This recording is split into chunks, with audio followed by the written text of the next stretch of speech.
Hey, it's Chris Forsberg for ESPN Boston.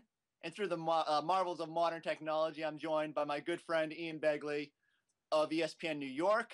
Celtics-Knicks tipping the NBA season off on Christmas Day. Ian, let's talk about it. Let's break this matchup down. Give me a key matchup. Where are you going to be focused on?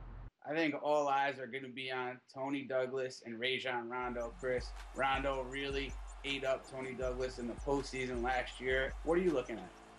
I'm looking at the front court. I'm going to go to the other side of the court. To me, you add Tyson Chandler to a front line that already has Amare Stoudemire and Carmelo Anthony.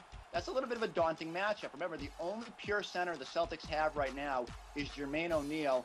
And then you're looking at Kevin Garnett having to defend. It's going to be a tough situation. Doc Rivers went so far as to compare this year's Knicks to last year's Lakers, having the Bynum, Odom, and Gasol front line. That's going to be a tough matchup for them. I'm interested to see how they defend, and if they don't have Paul Pierce on Carmelo Anthony, that just makes the situation even tougher. All right, Ian, we're going to play a little fact or fiction. With the addition of Tyson Chandler, the Knicks now have their own big three. Does that give them an advantage over the Celtics?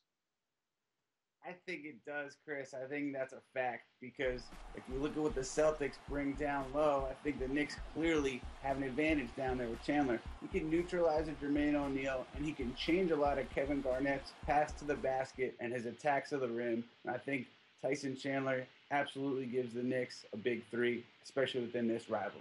What do you think? Yeah. Right now, I'm going to say it's temporarily fiction.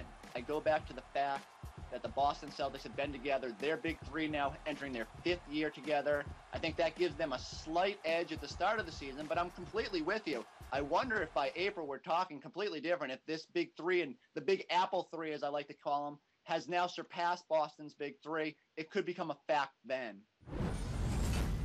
Ian, let's wrap it up here. Celtics versus Knicks on Sunday, Christmas Day. Take your pick. Chris, I'm going to go with Boston in this one.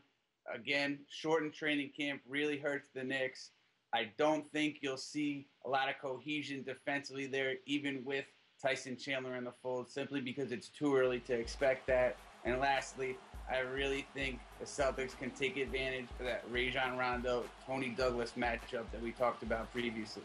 What do you think? I'm with you. I'm going to take the Celtics. The one X factor to me is whether Paul Pierce plays in this game. He is on a plane. He's on his way to New York. He's going to be at least in the building. It's hard for me to imagine that Paul Pierce will not suit up on this grand stage on Christmas Day at MSG, where he's just thrived over the past season. I think he's going to be out there, and I think that's a little bit of a difference maker. I think that it helps push the Celtics over the top. If he can't go, that does open the door for the Knicks. But right now, I expect Paul maybe take another bow at midcourt, just like we saw last year, and the Celtics escape with a victory in this one. Chris Forsberg from ESPN Boston, my good friend Ian Begley from ESPN New York. Enjoy the Christmas Day game.